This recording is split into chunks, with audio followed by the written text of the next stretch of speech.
पाणी टंचाईचं कारण सांगून सोलापूर जिल्हाधिकाऱ्यांनी भीमा नदी काठाला 2 तास फक्त वीज दिलेली आहे.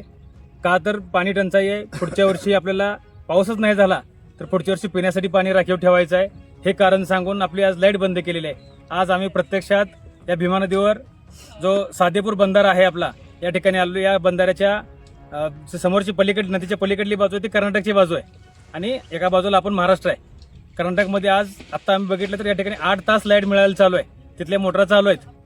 मग फक्त पाणी टंचाई आहे म्हणून आपल्या मोटरा 2 तास चालवायच्या आणि त्यांच्या 8 तास चालू आहेत. एका तर उजनी धरणामध्ये जमिनी गेल्या शेतकऱ्यांच्या, आपल्या उजनीला धरणग्रस्त लोकांना जमिनी दिल्या आपल्या लोकांच्या, महाराष्ट्रातल्या लोकांच्या, आपल्या शेतकऱ्यांच्या, आणि याचा फायदा कर्नाटकवाले घेत आहेत. पाणी टंचाईसाठी फक्त आपल्या शेतकऱ्यांवरच अन्याय का? आणि आज आपण बघू शकतोय हा जो बंधारा आहे हा आता जवळजवळ 50% क्षमतेने भरलेला आहे. तरी सुद्धा आपल्या मोटर या ठिकाणी 2 तासच जायचं. आता आम्ही बघितलं बंधाऱ्याच्या बाजूलाच, मी आता 2 मिनिटापूर्वी एक व्हिडिओ काढला होता. बंधाऱ्यापासून 500 मीटर अंतरावरची शेती आहे. ऊस वाळून चाललाय का तर त्या ठिकाणी लाईट नाही. आणि नदीच्या पलीकडला आपण ऊस बघा, हिरवागार दिसतोय. त्या ठिकाणी 8 तास लाईट मिळते. मग हा महाराष्ट्राच्या शेतकऱ्यावर अन्याय नाही का?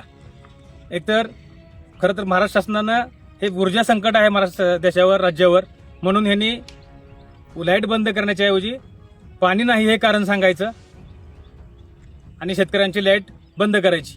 खरं तर पाणी टंचाई असेल तर आज MIDCला पूर्ण क्षमतेने पाणी चालू आहे, साखर कारखान्यांना चालू आहे, दारू कारखान्यांना चालू आहे.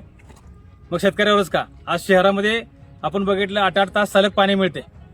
आज आम्हालाच वीज नाही. जर वीज टंचाई असेल तर शहरामध्ये का वीज लोडशेडिंग नाही? आम्हाला लोडशेडिंग का?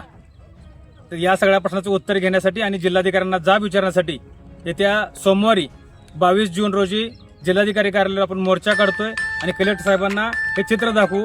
फक्त आमच्यासाठीच का? इथून 50 किलोमीटर एरिया घेतला तर नदीच्या पलीकडल्या बाजूला कर्नाटक आहे, नदीच्या अलीकडल्या बाजूला महाराष्ट्र आहे. आपल्याकडे 2 तास लाईट आहे, पलीकडे 8 तास लाईट आहे. हा महाराष्ट्र शेतकऱ्यावर अन्याय नाही का?